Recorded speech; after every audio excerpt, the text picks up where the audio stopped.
Bonsoir à toutes et à tous. Hein, j'ai arrêté de compter conférence du G9+, c'est la première que l'on fait, à ma connaissance, je me trompe peut-être, sur le sujet du calcul quantique. C'est un sujet qui nous a été amené par Charles, très très motivé, avec qui on avait déjà fait 2 manifestations sur la 5G. Alors on attend que la 6 arrive, on s'ennuie un petit peu, donc on s'est dit le quantique, c'est un bon sujet. Donc moi, je m'appelle Didier Carré, je suis président de l'Institut G9+. Qui ne connaît pas G9+ ici? Bon, bah c'est quand même, hein, voilà. Non, c'est bien, je suis plutôt content. Hein. Donc le G9+, c'est le regroupement des clubs numériques des associations d'alumni de grandes écoles. Voilà. Donc il y a des écoles d'ingénieurs, des écoles de commerce, Sciences Po, Dauphine et l'IAE Paris. Donc c'est à peu près 25 associations.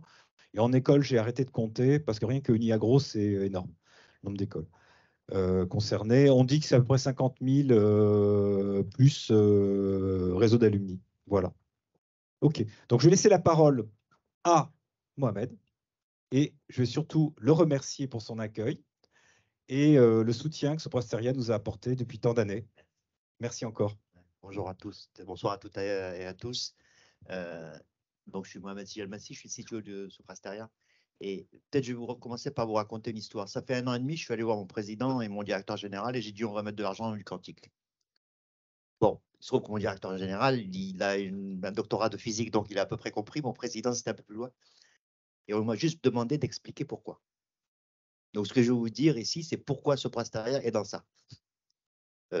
On y est pour une raison extrêmement simple. C'est qu'on considère aujourd'hui qu'il y a un certain nombre de grands sujets que l'on rencontre tous les jours, de l'optimisation, de la simulation, de la gestion des risques, de la cyber dans une moindre mesure, sont des objets, des sujets sur lesquels le quantique va révolutionner les choses. Et on en discutait tout à l'heure, mais il va révolutionner les choses, pas parce qu'on va inventer des choses nouvelles, ce qui est vraisemblable dans le domaine de la santé, par exemple. Bon, ça tombe bien, on n'y est pas. Donc là, ça, on n'y va pas. Mais par contre, il y a des choses qu'on sait techniquement faire aujourd'hui, mais qui prennent un temps considérable, qui font que le cas d'usage est inutile. Le quantique va le changer. Je vais vous donner un exemple. Aujourd'hui, vous prenez une supply chain que vous avez besoin de remettre en fonction parce qu'un de vos fournisseurs quelque part au Canada est mort et que l'autre est... La capacité à refabriquer cette supply chain, on sait le faire mathématiquement. La capacité à le faire dans des temps raisonnables, c'est différent. Autre sujet, aujourd'hui, vous prenez dans le domaine financial services, dans tous les services financiers, vous voulez fabriquer, calculer des risques sur des produits dérivés. Rien de plus compliqué que ça. On sait le faire techniquement. Le temps que ça prend fait que la solution qu'on trouve, elle arrive peut-être un peu trop tard. Donc, le choix qu'on a fait, nous, à participer à ce sujet-là, c'est de dire, finalement, on connaît à peu près les métiers de nos clients, on comprend à peu près la tech, et on va se mettre au milieu. C'est-à-dire, on va apporter à nos clients les cas d'usage qui sont les plus pertinents, parce qu'on connaît on comprend leurs problématiques métiers. Et puis, d'un autre côté, on essaye désespérément, mais on y arrive de temps en temps à comprendre ce que font mes camarades dans le domaine du hardware et du software dans le quantique, ce qui nous permet de dire à nos clients quelle est la solution la plus adaptée.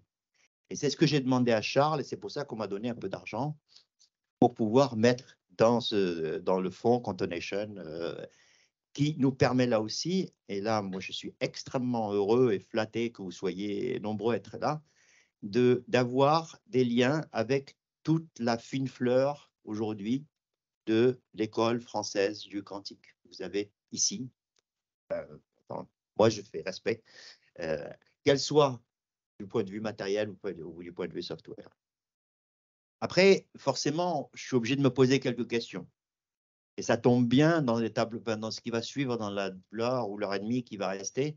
Je pense que je vais avoir quelques réponses. Premièrement, je suis, comme beaucoup d'entre vous, intéressé par savoir où on en est en termes de quantique, en termes de matériel, en termes de software. Où c'est qu'on en est? Et je pense qu'il y a une table ronde qui va traiter de ça. Le deuxième sujet est un sujet extrêmement important. Je pense qu'on ne considère pas que toutes les entreprises aujourd'hui vont pouvoir se payer une machine quantique.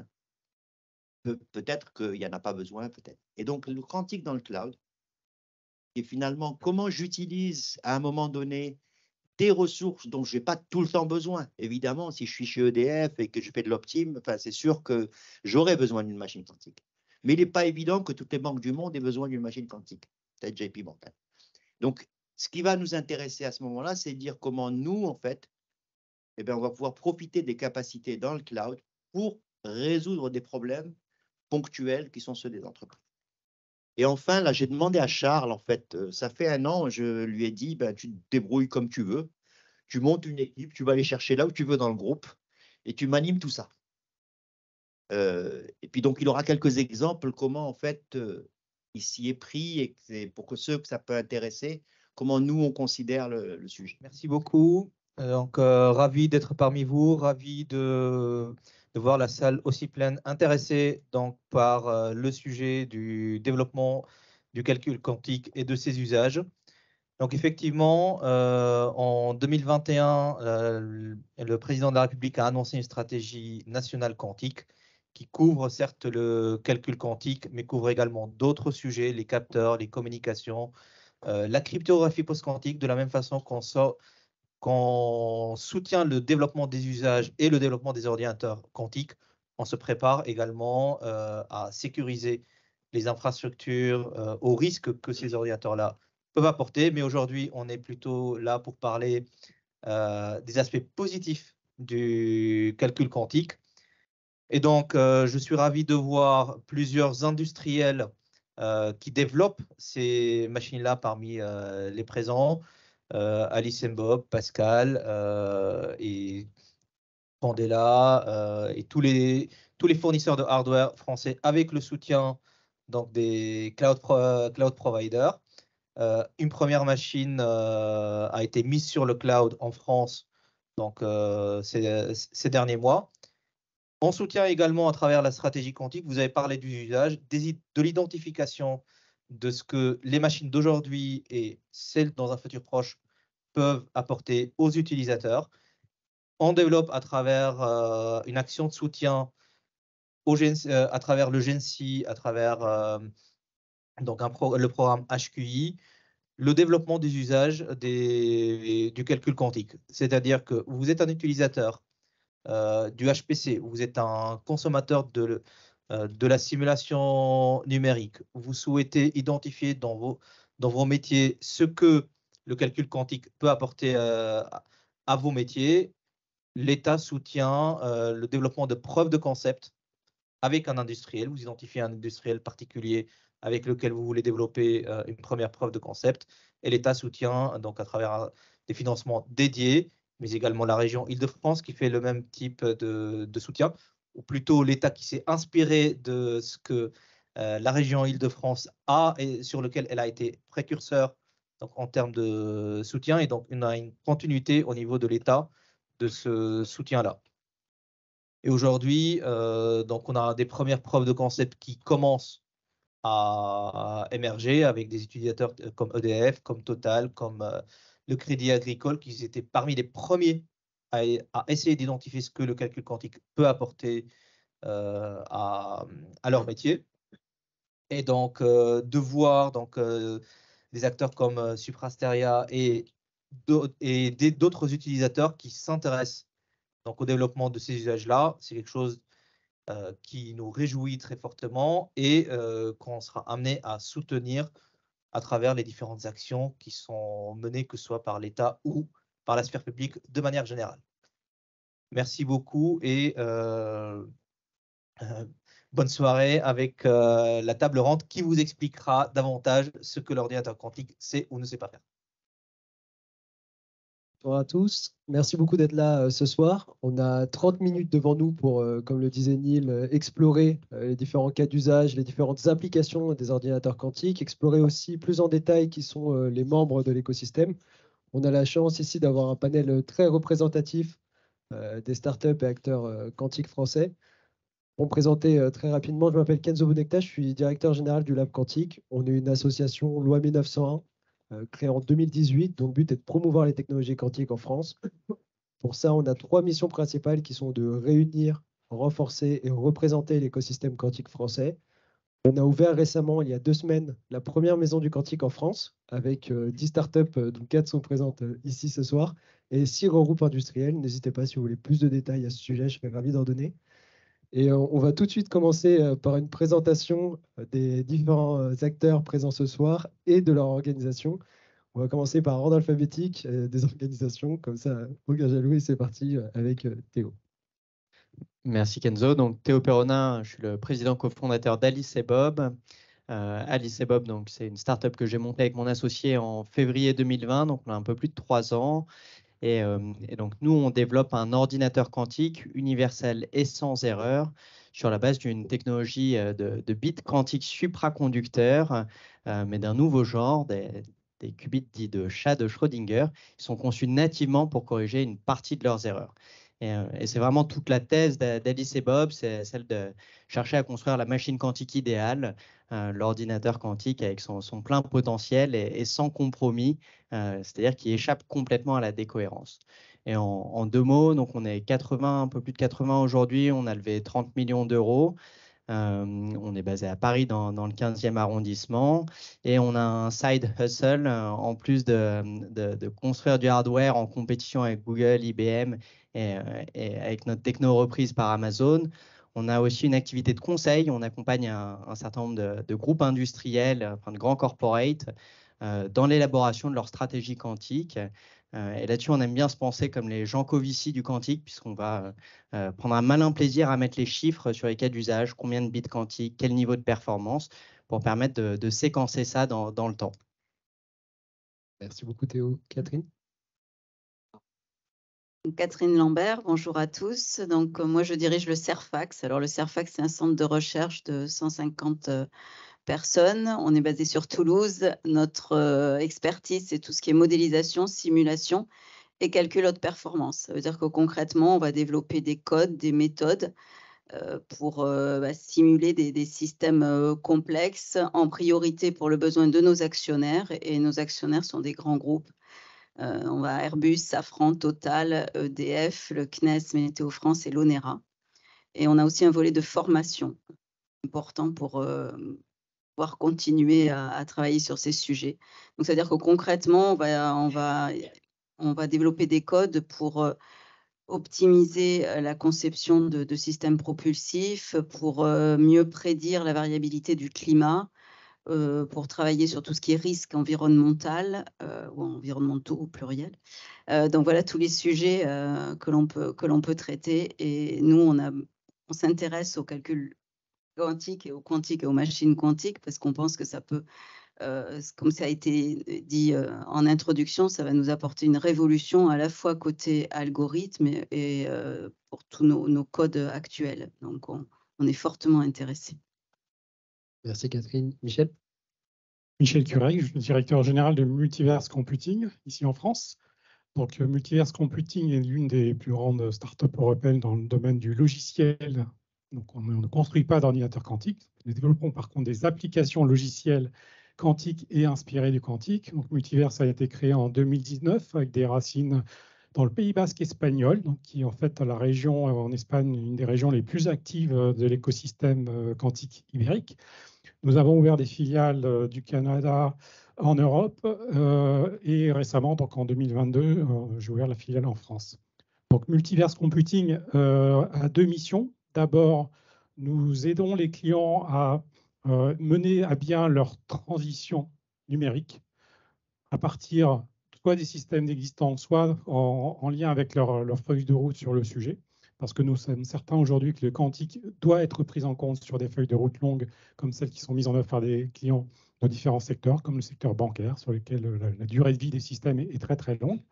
Donc nous menons des missions de conseil et nous avons aussi, tout au long de notre historique, créé 2 outils, 2 produits. Donc, un premier produit qui s'appelle Singularity, qui est un logiciel qui cristallise le mieux disant, je dirais, de ce qu'on a pu faire par le passé en termes de machine learning, inspiré quantique ou quantique pur, en termes d'optimisation, en termes de simulation. Et un autre produit que l'on va annoncer cette semaine, qui s'appelle Compactify, qui va être un compresseur et qui vise les grands modèles de langage, en particulier type GPT. J'en parlerai un peu tout à l'heure.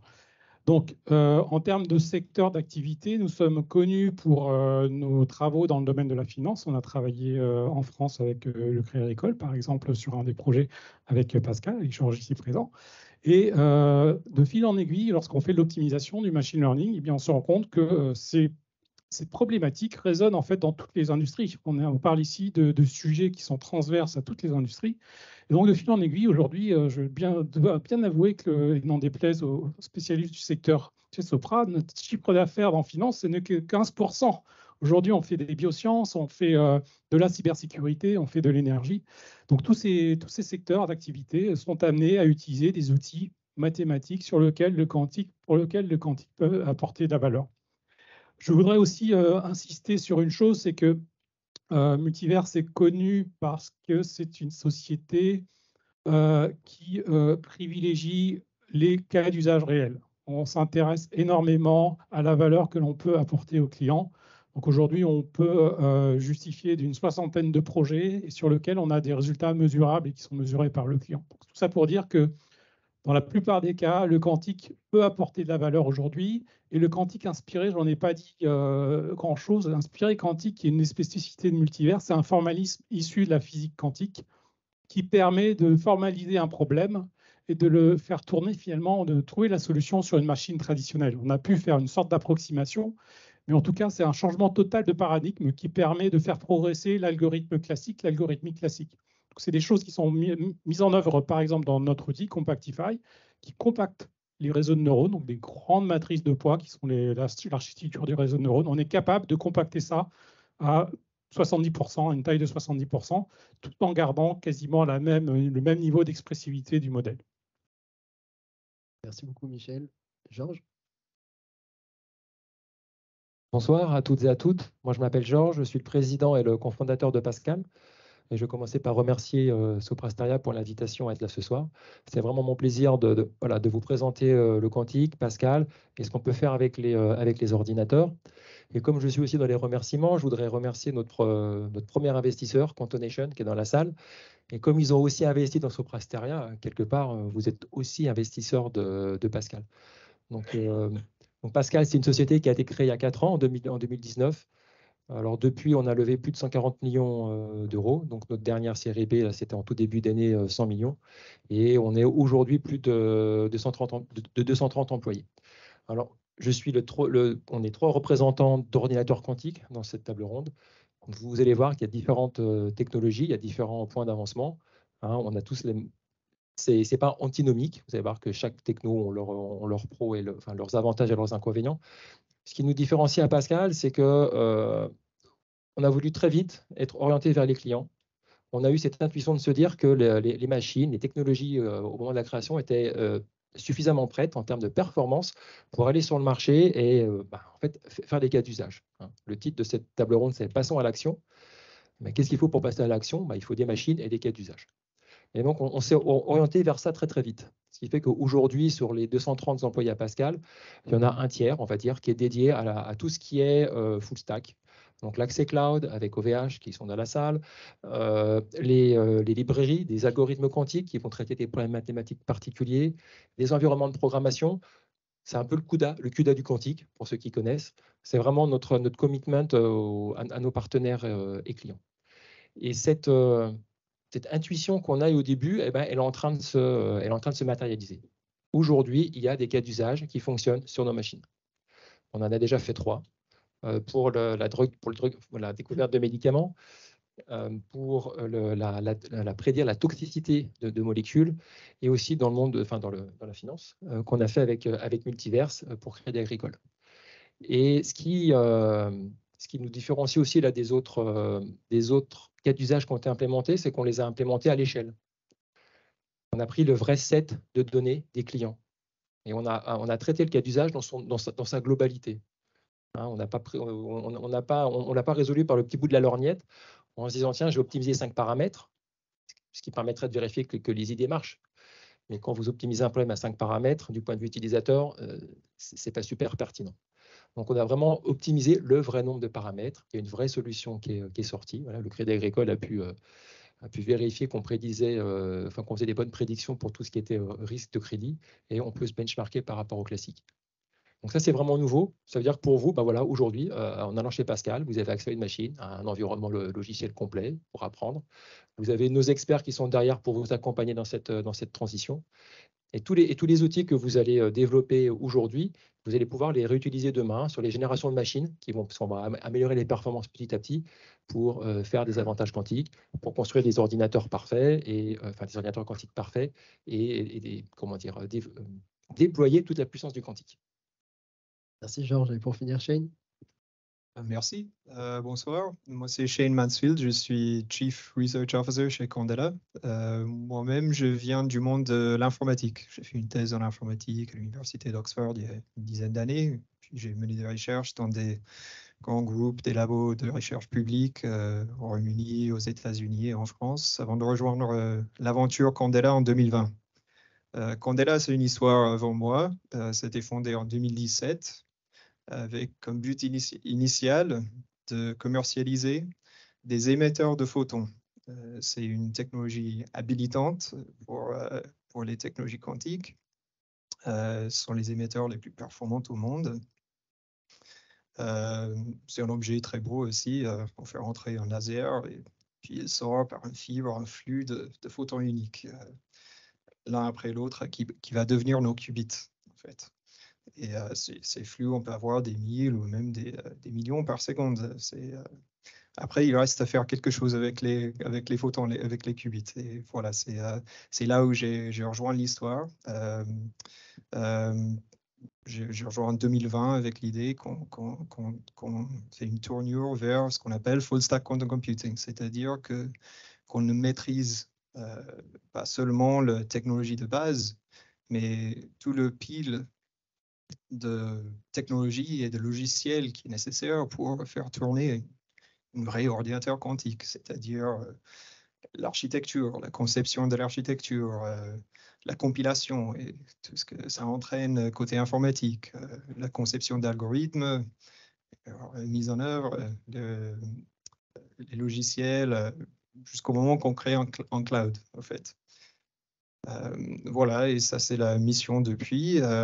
Quelques points clés sur Candela. Il y a à peu près un an maintenant, ou exactement un an, on a mis en ligne nos premiers processeurs quantiques. On a été premiers en Europe, premier acteur commercial à faire ça. Très petit nombre d'acteurs dans le quantique qui ont réussi le coup.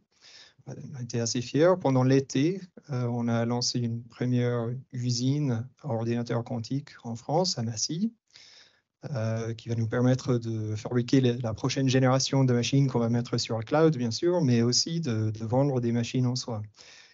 Et du coup, on a aussi livré notre première machine il y a quelques semaines à un client privé, à OVH Cloud. On est assez fiers. C'est une première en France et je pense même au niveau européen qu'un acteur, qu'un client privé achète une machine quantique. Voilà. Votre superbe série B aussi de la semaine dernière. Ah oui, j'aurais dû. Tout à fait. Tout ça nous a permis, évidemment, oui, de lever récemment un tour de financement en total d'autour de 50 millions d'euros, qui va nous permettre d'accélérer encore vers le passage à l'échelle de ces machines. Merci. Donc vous pouvez le voir, il y a énormément de facettes pour l'informatique quantique. Maintenant, on va vraiment s'intéresser à des enjeux prospectifs et explorer toutes ces facettes, à la fois sur le développement scientifique, sur le développement de la recherche, des cas d'usage. Et pour discuter sur une base commune, est-ce que Théo, tu peux nous expliquer les principaux cas d'usage liés à l'informatique quantique? Ouais, donc bon sujet. À quoi sert un ordinateur quantique? Et on pourrait compléter avec une question un peu provocante. D'où vient son accélération? La réponse à la seconde, c'est on ne sait pas. Donc ça, c'est plus rigolo. La première, à quoi ça sert un ordinateur quantique? Faut le dire tout de suite. C'est une machine qui va avoir un intérêt pour des problèmes dits de big compute, pas de big data. laisser le big data à l'IA. L'ordinateur quantique, il est fort quand c'est un problème compliqué à résoudre avec peu d'input et peu d'output. Typiquement, c'est ce qui va se passer quand on veut simuler une molécule, quand on veut régler un problème d'optimisation, quand on veut factoriser un très grand nombre en facteurs premiers. Donc là, j'en ai couvert quelques-uns. Le dernier, ça va être les problèmes d'algèbre linéaire. Et il y a un autre élément à avoir en tête, vraiment, quand on regarde un problème, en se demandant est-ce que c'est un bon candidat pour l'ordinateur quantique, c'est le type d'accélération auquel on peut prétendre. Et ça, c'est un élément très important parce que ce qu'il faut savoir sur les machines qu'on construit, nous tous, c'est que les ordinateurs quantiques, paradoxalement, sont des machines extrêmement lentes.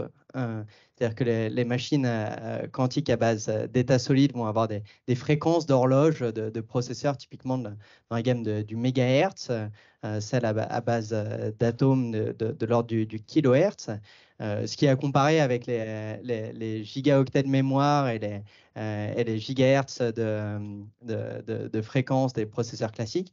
Donc, pour que l'ordinateur quantique apporte quelque chose, il faut que l'algorithme quantique offre une accélération, un speed-up très important. Et très important, en fait, c'est souvent super polynomial ou exponentiel. Et donc ça, c'est vraiment quelque chose qu'il faut avoir en tête pour regarder ces problèmes. Parce que sinon, si on a des speed-up moindres, alors pour citer, ensuite je m'arrête, l'algorithme de Grover qui permet une recherche dans une base pas structurée de données, bah c'est parfait, c'est un algorithme sur lequel on a une bonne preuve, qui a quand même quelques astérix, mais qui a une accélération uniquement quadratique. Et quand on regarde quelle est la taille du problème qu'il faut que j'adresse pour que l'ordinateur quantique commence à battre la machine classique, quand on met les chiffres, en fait, ça le renvoie assez loin.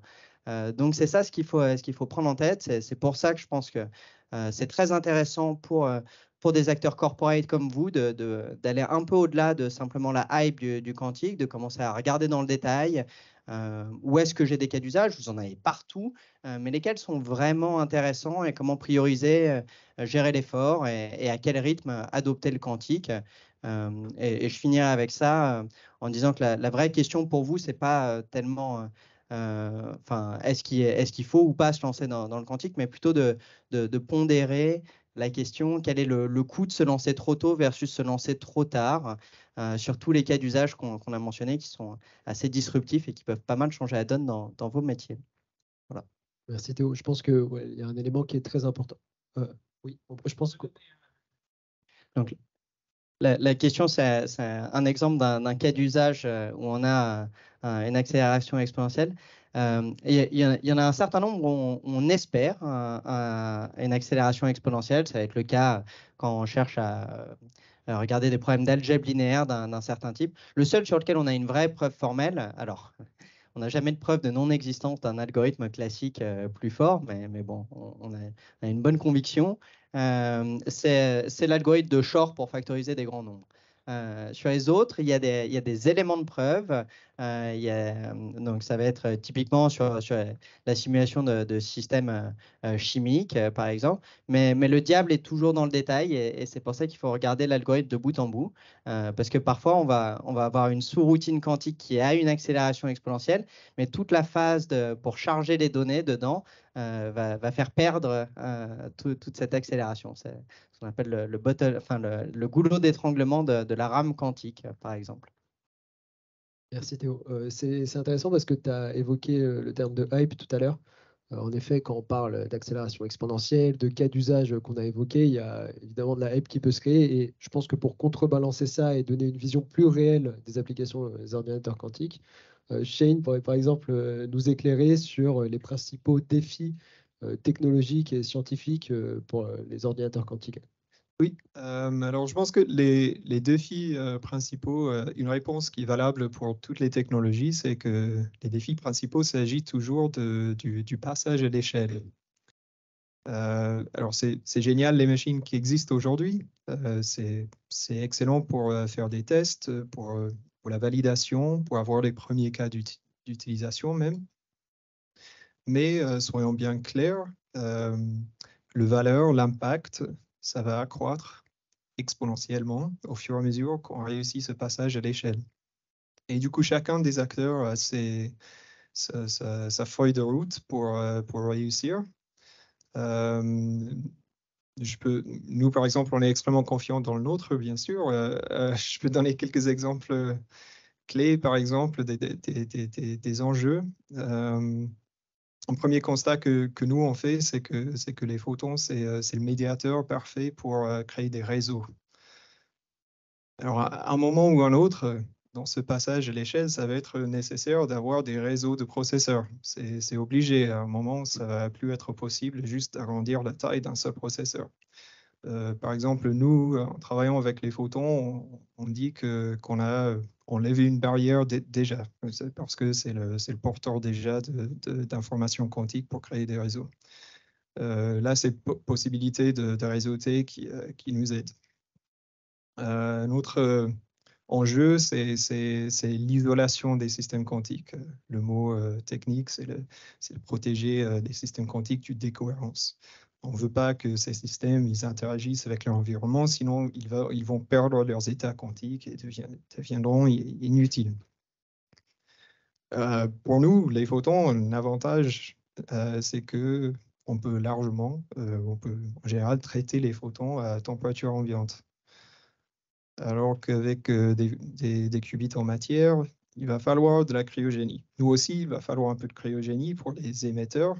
Mais bon, c'est quelque chose qu'il faut prendre en compte. C'est une considération importante. Et on va lancer bientôt un projet avec Alice et Bob et avec EDF et avec des partenaires du CNRS, un projet où on va chiffrer l'empreinte de nos machines. Je pense que là, c'est vraiment un enjeu où les acteurs français ils peuvent se mettre en tête de classement. Vous voulez dire chiffrer en termes d'empreinte énergétique? Oui, exact. Oui, ça c'est il y a un projet QEI dans le domaine. Oui. C'est lié à cette initiative QEI, Quantum Energy Initiative. Oui. Notre projet, c'est un autre acronyme WEC, je crois, OUQC. Mais c'est un projet, oui, où il y a des acteurs du QEI inclus. Oui, ça c'est un sujet très intéressant.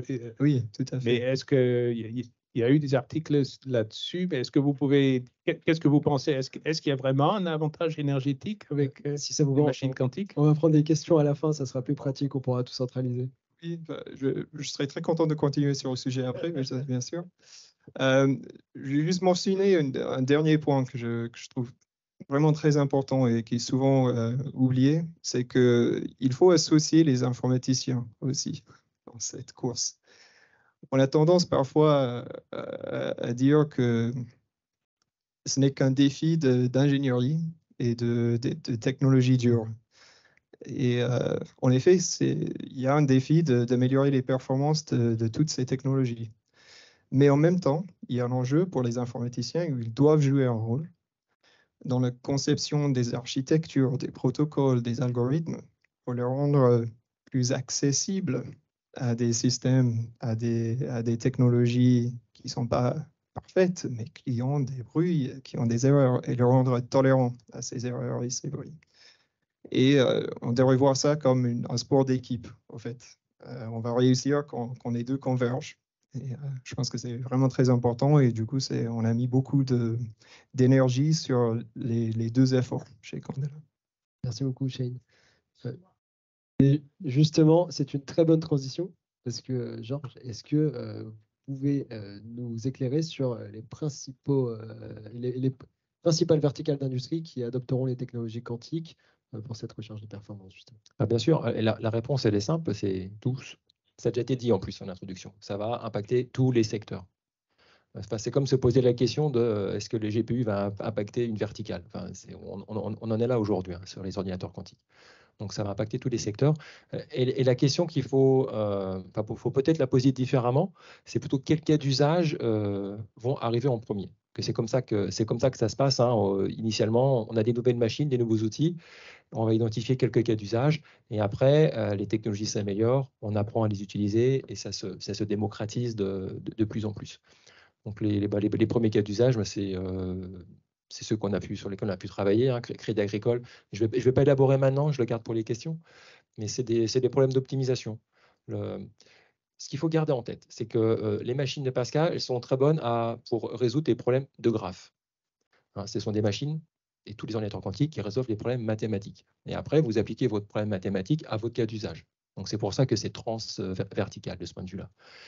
Nous, nos machines, elles sont très bonnes pour résoudre les problèmes de graphes, parce qu'on a une techno qui permet d'encoder très efficacement ce problème de graphe sur nos qubits, ce qui fait que les machines sont ultra efficaces et qu'on peut faire ces cas d'usage. Et les problèmes de graphe, franchement, il y en a dans tous les domaines. C'est vraiment toutes les verticales. Donc, problème de graphe, problème d'optimisation, problème d'optimisation. Et je voudrais revenir sur l'AI, parce que l'AI, ce n'est pas que le big data. Tous les cas d'usage qu'on a fait nous, on pourrait les mettre sur l'AI. C'est du machine learning. Et en fait, vous pouvez voir votre ordinateur quantique comme la machine qui va venir entraîner votre AI plus rapidement que les GPU. Et comment dire, et ça, il n'y a pas besoin de brasser beaucoup de données, si je puis dire. Et encore une fois, c'est ce qu'on a fait avec le Crédit Agricole, c'est ce qu'on a fait sur nos molécules. Merci. Oui. Catherine, sur un angle peut-être plus académique, quels sont les grands défis auxquels la recherche va être confrontée, notamment en termes de talent et d'interdisciplinarité? Oui, on en a un petit peu parlé, mais c'est une révolution, il faut l'accompagner avec des talents, donc à la fois des jeunes qu'on va former, mais aussi peut-être des moins jeunes qu'on va amener vers nous pour arriver à trouver tous ces algorithmes, pour aider au développement de ces cas d'usage. Donc, c'est à la fois on a bien sûr des besoins de physiciens, de mathématiciens, d'informaticiens. Et ce qui me semble important aussi, c'est arriver à créer des écosystèmes comme vous l'avez fait par exemple sur la région ici, Île-de-France, et on essaie de le développer dans d'autres régions, parce que je ne sais plus qui a parlé d'équipe, il faut vraiment qu'on travaille en équipe pour aller plus vite et par rapport à d'autres acteurs dans d'autres pays. Donc, il faut absolument qu'on joue groupé. Et voire même qu'on attire des talents, qu'on mette en place. Donc ça, c'est tout ce que met en place Neil. Je ne sais pas si Neil est parti, mais avec la stratégie quantique. Donc tout ce qui est mis en place par l'État pour nous aider, et on espère que ça va continuer pour nous aider à la fois développer ces talents, attirer vers le quantique des personnes qui ne le sont pas et attirer des personnes de l'extérieur vers nous pour essayer d'aller encore plus vite et plus fort. Merci beaucoup. Et donc, pour finir, on a eu donc une vision à la fois hardware et académique, et même écosystémique dans la réponse. Michel, est-ce que tu peux nous donner ton point de vue sur l'évolution algorithmique dans le quantique et les relations entre providers de hardware et entreprises de software? Bon, le cristal, en fait, c'est ça. Hein. On me posait la question récemment, mais à quoi ça sert de faire du logiciel alors que, comme on l'a dit un petit peu, les ordinateurs quantiques aujourd'hui sont encore bruités, il y a encore un problème de passage à l'échelle. J'avais répondu à l'époque, c'était il faut le faire maintenant parce que après ce sera trop tard, tout simplement parce que la courbe d'apprentissage est très élevée. Quand on reprend les études de BCG, qui est un des organismes qui suit le plus l'industrie quantique, il estime que dans l'industrie du quantique, 90% de la valeur ajoutée sera pour les 10 premiers pourcents des adopteurs en termes de clients finaux. Et pour redonner quelques chiffres aussi, on parle ici de valeur ajoutée annuelle à l'horizon 2035-2040 entre 450 et 850 milliards de dollars par an.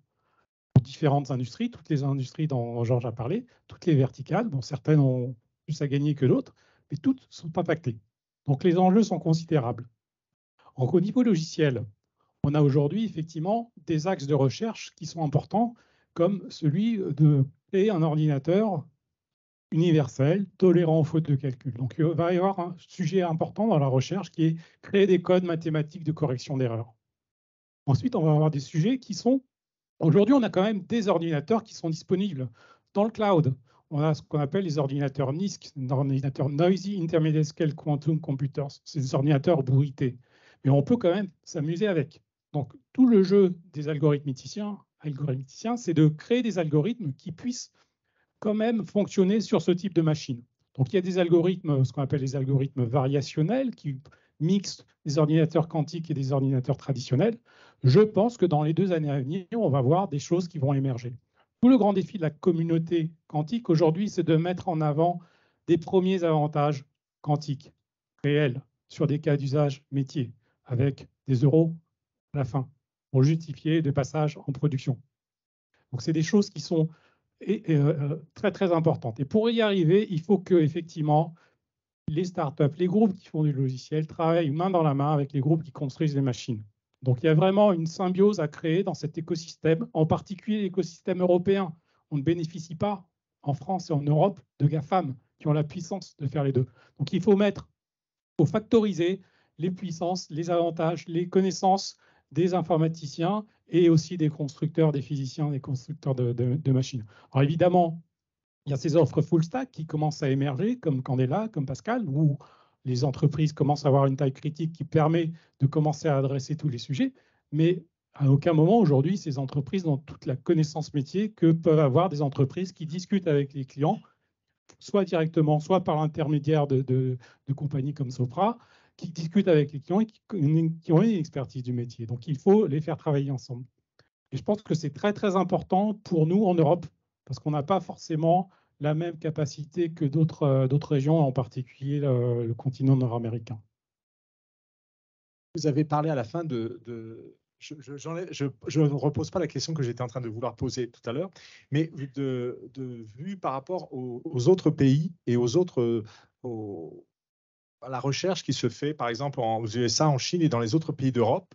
Et est-ce qu'il y a une coopération entre pays d'Europe, parce qu'on est dans la même communauté, entre guillemets, est-ce qu'il y a ça et les autres grands centres, parce que la Chine doit faire quelque chose aussi là-dedans. Et Intel, comment il se positionne, parce que c'est un gros fabricant de processeurs. Est-ce qu'ils s'impliquent dans le quantique? Donc il y a deux types de questions sur les pays et certaines compagnies. Est-ce que votre question est pour quelqu'un en particulier ou pour l'Assemblée? Je ne sais pas si chacun veut bien. Je peux aborder la question géopolitique. Effectivement, aujourd'hui, l'Europe est entre le bloc nord-américain et la Chine, et l'Asie en particulier. Pour donner un chiffre, 62% des brevets en technologie quantique sont écrits en Asie. La Chine a près de 50% des brevets émis depuis 2000. Après, on trouve le Japon, la Corée du Sud, avec ensemble 62%. L'Europe et l'Union européenne n'atteint marginalement que 6 à 7%. Donc, heureusement, les brevets, c'est une chose. Les publications et la réputation académique en France et en Europe n'est plus à prouver. Et effectivement, lorsqu'on regarde les chiffres, on a plutôt un bon positionnement par rapport aux géants américains et à l'émergence de la Chine sur le sujet. Sur la partie collaboration, effectivement, l'Europe bénéficie d'un programme flagship qui a été lancé dès 2018, en avance de phase du programme national français, qui n'est apparu qu'en 2021. Des pays comme le Royaume-Uni ont lancé leur propre plan quantique bien avant, 2013, je crois, 2014, le premier plan. Et chaque pays en fait européen, en plus donc, du programme flagship qui était doté d'1 milliard d'euros, a défini lui-même de son montant d'enveloppe. Donc en ce moment, je pense que l'Allemagne a rajouté au pot et doit être autour de 3 milliards d'euros, le Royaume-Uni au-dessus de 2 milliards. En France, effectivement, le plan national quantique lancé par le président en janvier 2021 était de 1,8 milliard. Et l'argent européen sert à subventionner des appels à projets, des consortiums qui visent à faire travailler les entreprises et les pays entre eux. C'est l'objectif, évidemment. Est-ce que quelqu'un a quelque chose à ajouter sur ce sujet?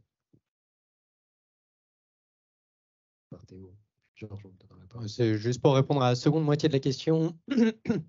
Donc, pour autant que je sache, Intel a commencé initialement à cheval entre deux pistes techno, les qubits Supra et les qubits dits de spin dans les semi-conducteurs plus traditionnels, enfin les gaz 2D d'électrons. Dont il y a une startup française la France a une startup sur chacune des plateformes. En l'occurrence, c'est Cobly, les Grenoblois avec Maud Vinet. Les qubits de spin en un mot, ils ont la promesse d'être plus faciles à monter en échelle et ils sont aujourd'hui pas tout à fait au même niveau de performance que les qubits supraconducteurs.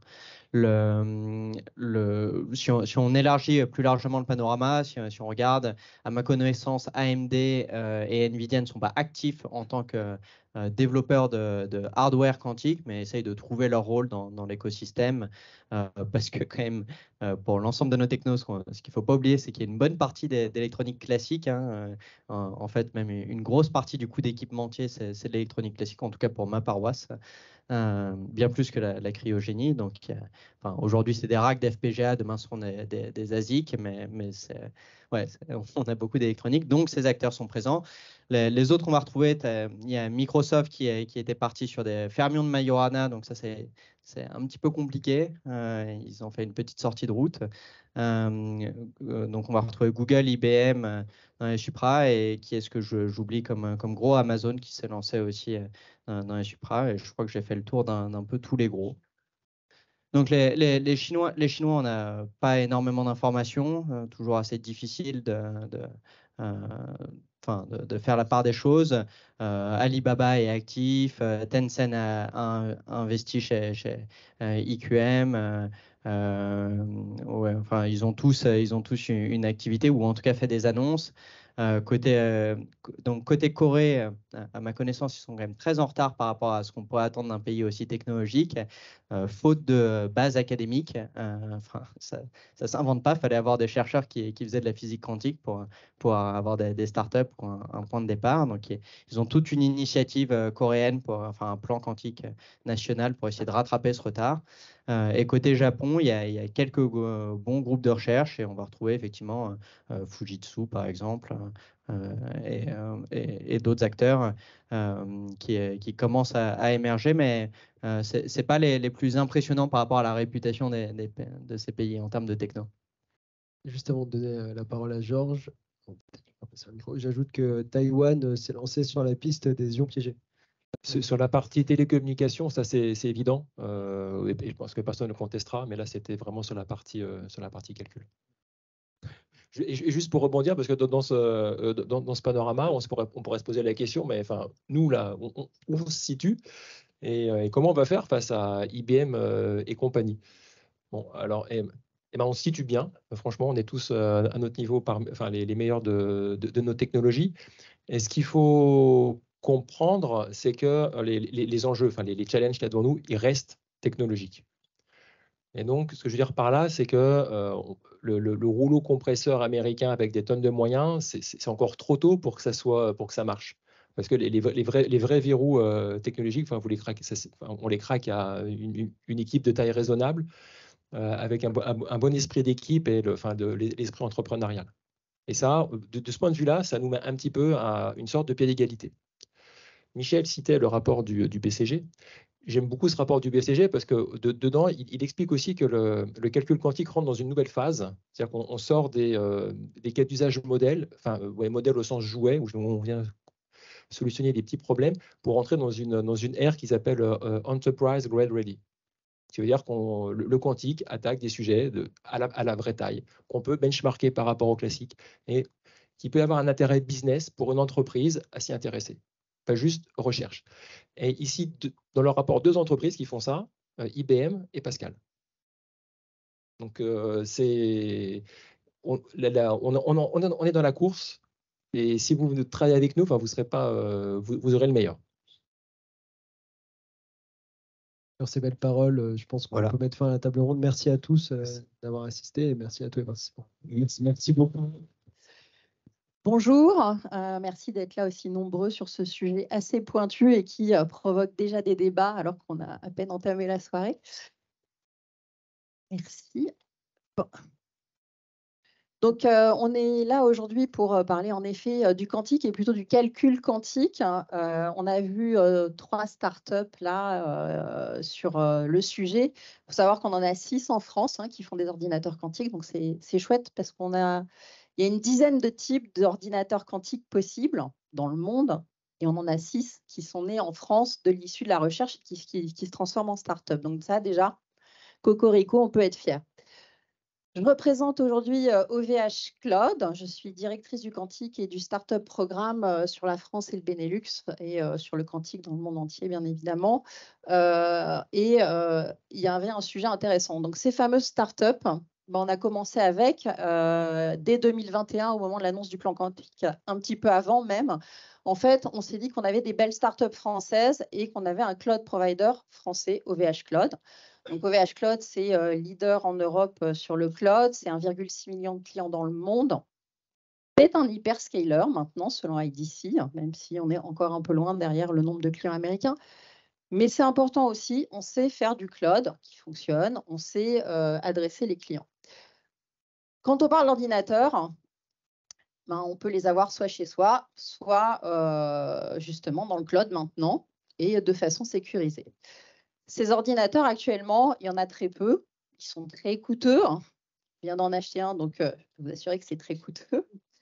Et on l'a bien réceptionné. Ce qu'il y a d'important aussi, c'est de se rendre compte que on a justement plein de types d'ordinateurs quantiques et qu'on ne sait pas encore lequel va atteindre la fameuse suprématie quantique et que ça va prendre un certain temps. En effet, on sait qu'on parle de 10, voire pour les plus pessimistes, à 30 ans pour avoir ces fameux ordinateurs quantiques à pleine capacité de calcul. Ça peut paraître long et on se dit pourquoi j'irai maintenant? Et c'est là où vous allez voir que le cloud a son intérêt. Sur cette slide, ce sont les 15 startups qu'on accompagne actuellement. Celles du haut, ce sont celles du hardware et en bas, ce sont celles du software. On commence à attaquer l'Europe, mais à part une, elles sont toutes françaises. Donc ça aussi, c'est important. Cryptonext, c'est dans la sécurité. On a d'autres sur les capteurs ou la communication quantique. On vient d'en parler avec la QKD ou la PQC. Je ne vais pas aborder ce sujet-là. Mais vous voyez qu'on a déjà un bel écosystème qui est en train de naître et qu'en 2 ans, on a fédéré toutes ces startups et qu'elles travaillent avec du cloud français et européen. Hop là. Et la zapette va un peu vite.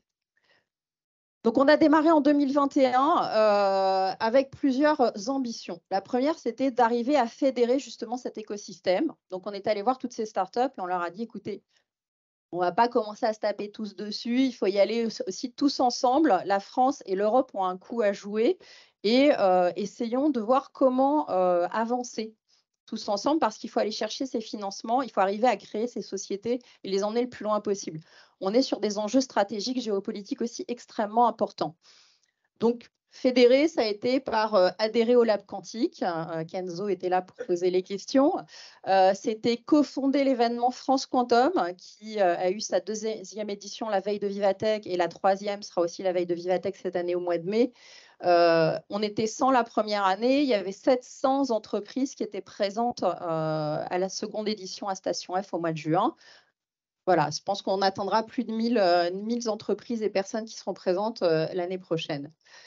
Il y avait aussi le soutien à la Maison du Quantique. Il a été annoncé et ouvert la Maison du Quantique à Station F, donc un incubateur dédié aux startups du quantique ouvert à l'Europe à Station F. Et donc, on est membre cofondateur. Et puis, des collaborations aussi au projet HQI dont Neil a parlé, donc le calcul hybride, et de financer des hackathons. Ça, c'était déjà aider à faire naître cet écosystème et qu'il accélère parce que on avait des belles pépites. Et puis, il y avait aussi sortir des produits, en faire quelque chose. Et on s'est vite rendu compte qu'en ayant ces startups dans le programme, on avait vite vu qu'il y avait plusieurs usages. La première chose à comprendre, c'est qu'en effet, il est très tôt, mais comme certains l'ont dit, il faut développer les algorithmes. On change de type de mathématiques. Vos cas d'usage, il faut refaire les calculs. Et ça, déjà, ça prend un peu de temps. Les cas d'usage, tous les secteurs sont compris, on a bien vu, tout le monde sera impliqué. Optimisation, simulation, accélération de l'IA, de l'apprentissage de l'IA, il va y avoir des sujets pour tout le monde. C'est quels sont les vôtres et à quel moment vous voulez les accélérer. Et ça, même si on n'a pas les machines, il va falloir plusieurs années, 1, pour choisir vos cas d'usage, 2, trouver les équipes et les former. On est déjà en pénurie de talents.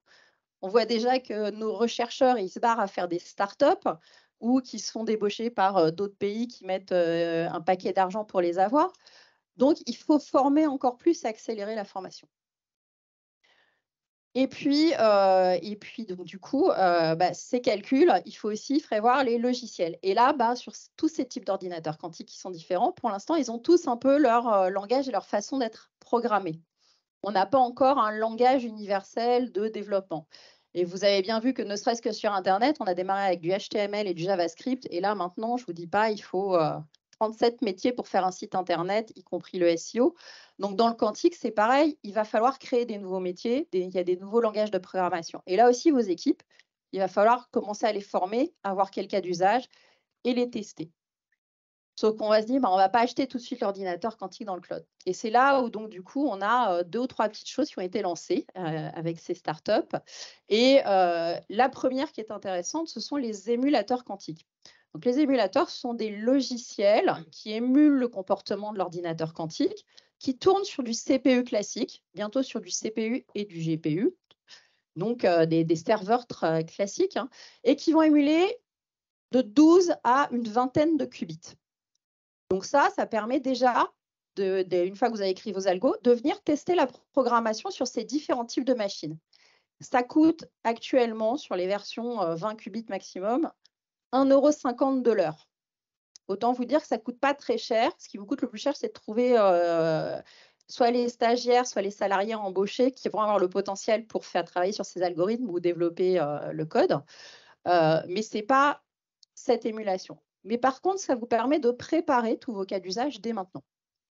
Et vous allez voir, on est en train de préparer à piloter des Formule 1. Et il faut faire de la simulation et commencer sur un kart avant d'arriver à la F1. On ne va pas sauter dans la voiture tout de suite. Donc, dites-vous que si vous voulez être prêt un jour à pouvoir rouler avec cette fameuse Formule 1 du quantique, il faut y aller maintenant et commencer avec le kart. Donc ça, ce sont les émulateurs. Il y a autre chose qu'on a fait. Donc, on a acheté une machine d'Atos. C'est un Bull-Sequana, pareil. C'est de l'informatique classique, mais c'est suffisamment puissant. C'est un peu comme un supercalculateur dédié au quantique. Et donc là, on va émuler jusqu'à 40 qubits. Cette machine, on l'a achetée en 2022 et elle est accessible dans le cloud à la demande pour certains types de clients qui voudraient faire des POC. C'est un peu plus cher à l'heure, mais ça reste aussi tout à fait abordable. Une autre chose qu'on a fait, donc, c'est avec les startups du programme et donc Candela et Pascal qui sont là.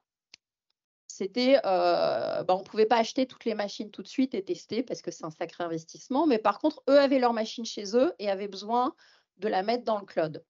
Et on a fait des tests et on a vu qu'on pouvait les mettre accessibles. Donc, vous pouvez accéder à la demande sur des POC et en fonction de leur projet à ces machines-là via du OVH Cloud, donc du cloud européen, aux machines qui sont hébergées chez eux. Et puis, en dernier lieu, on a acheté donc la fameuse machine de Candela. Pour l'instant, c'est plus pour faire de la R&D en interne. On a aussi des sujets et des sujets de sécurité qui sont hyper intéressants à faire avec cette machine. Mais elle sera aussi ouverte aux startups et aux clients qui le souhaiteraient par la suite. Donc voilà, donc c'est pour vous montrer un peu, il y a plein d'options en fait, et il y a tout un chemin à faire pour aller au quantique. Bien évidemment, plus vite on aura fait ces cas d'usage, plus vite on pourra tester sur ces machines. Et vous allez me dire, même si elles sont petites, pourquoi est-ce que j'irai tester sur ces machines quantiques? Alors, je ne sais pas si Georges est encore là, il me dit j'ai 100 qubits, c'est une grosse machine. C'est vrai, c'est une des plus importantes avec celle d'IBM, mais ce n'est pas encore ces fameuses machines à haut potentiel. Mais par contre, pour des gros clients avec lesquels on travaille, c'est important pour les ingénieurs de pouvoir tester même sur une petite machine quantique, une fois qu'ils ont fait tourner sur 20 qubits, qu'on voit que l'algo marche, de le balancer sur une vraie machine quantique pour voir le résultat et si ça tourne bien, si on passe de l'émulation à la réalité en fait. Et là aussi, il y a des vrais enjeux et c'est important de soutenir cela. Donc là, c'était une petite slide pour vous montrer de l'émulation à la machine, mais je vais la passer parce que j'ai déjà expliqué. Je ne sais pas combien de temps, j'étais peut-être un peu vite et on pourra prendre des questions, mais voilà, le sujet, c'est quand il faut démarrer. Moi, je vous dirais, dès maintenant, ça peut ne pas vous coûter cher, c'est commencer à réfléchir à vos cas d'usage. Et puis, l'autre point important, c'est soutenir cet écosystème français et européen. On a la chance de pouvoir collaborer. Donc là, nous, dans le Startup Programme, on a démarré avec les startups françaises, mais demain, avec certains, on sera à Delft. Il y a un sommet à Delft avec les Pays-Bas. Il y a des échanges internationaux très réguliers pour collaborer. On va avoir de plus en plus de startups qui vont rentrer dans le programme du monde entier, y compris, là, on va démarrer avec le Canada aussi. Mais sans l'industrie française qui investit aussi et qui supporte, on sait clairement que les investissements et les venture capital ne suffiront pas à faire de la France et de l'Europe des leaders du quantique. On a les bases, on a le terreau, on a les talents. C'est comment on les supporte et c'est là où c'est important et voilà, où OVH Cloud avait sa place. Et en plus, finalement, on est en train de se rendre compte qu'on peut faire déjà du business parce qu'il y a 2 ans, quand on s'est lancé, c'était pour soutenir l'écosystème et là, maintenant, on se rend compte que les émulateurs peuvent déjà rapporter. Pour ceux que ça intéresse, je collabore avec Olivier Zrati, qui fait le rapport, qui a fait pendant de longues années le rapport du CES, pour ceux qui connaissent, et qui s'est lancé depuis 5 ans avec moi dans la vulgarisation du quantique. Il a sorti son dernier ouvrage, donc c'est 1130 pages. Ça, c'était la version 2020. Il y en a 1300, je crois, maintenant, c'est dans la dernière version. Vous avez le QR code. C'est gratuit en version PDF. Ça coûte un peu plus cher si vous le voulez en version papier sur Amazon. C'est 3 tomes.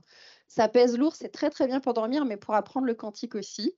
Et puis, si vous préférez écouter que lire, on a des podcasts aussi où on interviewe tout le monde depuis 5 ans. Sur le sujet de Alain Aspect à ses fondateurs de start-up. Et puis, un podcast mensuel sur l'actualité quantique pour justement dire qu'est-ce qui se passe partout dans le monde et un peu sans langue de bois, même si des fois ça fait râler certains, parce que c'est bien essayer de rester le plus objectif possible. Donc voilà. Donc, j'espère que ça vous a intéressé et que vous serez intéressé à commencer. Et voilà, si vous avez des besoins, je suis là pour les questions. Est-ce que j'ai l'impression d'être espionnée? Non, pas spécialement. Par contre, on sait, on est très très bien accompagné sur le fait qu'il y a des enjeux très importants. Je pense qu'on est tous suivis de très près sur ce qu'on doit, quand on voyage et autres, sur ce qu'on doit faire et sur ce qu'on prépare. Il y a des gros enjeux. Depuis le nucléaire, c'est la prochaine révolution industrielle. Mon grand patron dit le XXe siècle était atomique, le XXIe siècle sera quantique.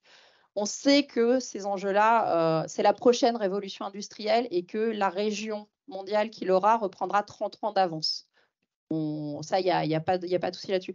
Donc, bien évidemment que on a ces fabuleuses startups que les Américains les démarchent, que les Chinois les démarchent, que ces talents-là sont hyper importants et c'est important qu'on arrive à garder ça parce que c'est incroyable ce qu'on a réussi à faire, qu'on sait faire au niveau de l'éducation.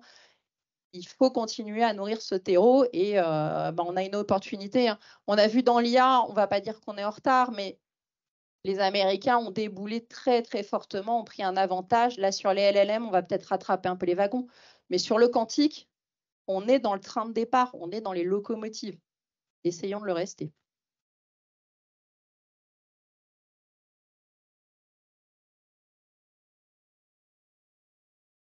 Bonsoir, Aymeric Derville. Merci beaucoup pour votre présentation trop courte. J'ai 2 questions différentes. J'ai trié, mais j'en conserve que 2. La première, vous avez parlé de révolution industrielle. Donc, on a la révolution aujourd'hui quand même de l'électrification, les batteries, qui est un enjeu très fort. Il y a aussi la révolution de la fusion, qui est aussi un autre enjeu industriel majeur. C'est un petit commentaire. Après, vous avez cité tout à l'heure, en fait, juste avant, le fait qu'il y a aujourd'hui identifié 10 types d'ordinateurs quantiques possibles. Il y a 6 types qui sont travaillés en France par des startups en lien, j'imagine, avec le CEA et autres organismes de recherche. Est-ce que ces 10 types d'ordinateurs conduisent à des algorithmes différents? Est-ce qu'à chaque type d'ordinateur, il y a une façon de programmer différente? Et est-ce qu'on peut imaginer une sorte de middleware qui permettrait d'être un peu agnostique sur quel type d'ordinateur on tourne, de façon à ce que les développeurs ne soient pas à être trop typés pour l'ordinateur quantique A, B ou 1 jusqu'à 10. Ouais. Merci. Je vais essayer de répondre à tout et de ne pas oublier, mais la première question, l'algorithmie, c'est la même pour tout. On change de type de mathématiques, clairement, on revoit l'algorithmie, mais c'est la même pour tous les types d'ordinateurs quantiques. Ce qui change en effet, c'est que pour l'instant, chacun a son mode de programmation. Il y a des tentatives pour essayer de faire sortir ce middleware, mais on est trop tôt. On est vraiment au début. quand on a un photon, on ne va pas le bouger de la même façon, on ne va pas faire bouger les portes quantiques de la même façon autour que d'un qubit de chat ou d'un atome froid de Rydberg chez Pascal. Donc ça, c'est des particularités physiques qui font que pour l'instant, ça ne se programme pas de la même façon. Mais au niveau de l'algorithmie, normalement, c'est pareil, il n'y aura pas de changement à partir du moment où ils seront tous en mode gate-based. Donc là aussi, il y a des petites choses à apprendre, mais ça prend des heures si on veut rentrer, donc on va simplifier la chose. Donc,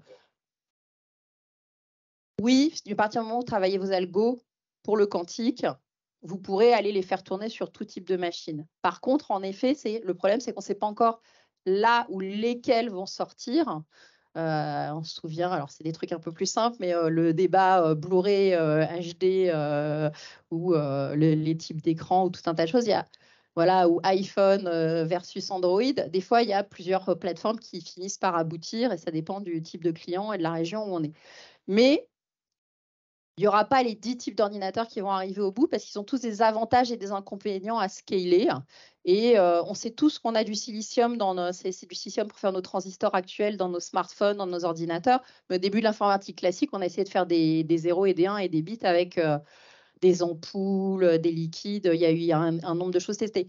Il y a un moment, il y a quelque chose qui a été plus industrialisable et on est parti là-dessus. C'était peut-être pas celui qui faisait le meilleur résultat finalement au départ, mais en tout cas, c'est celui qui était rapport qualité-prix, scalabilité le plus efficace.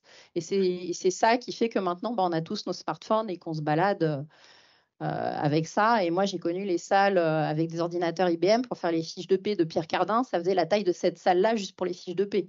Et c'était dans les années 80 encore, fin des années 70.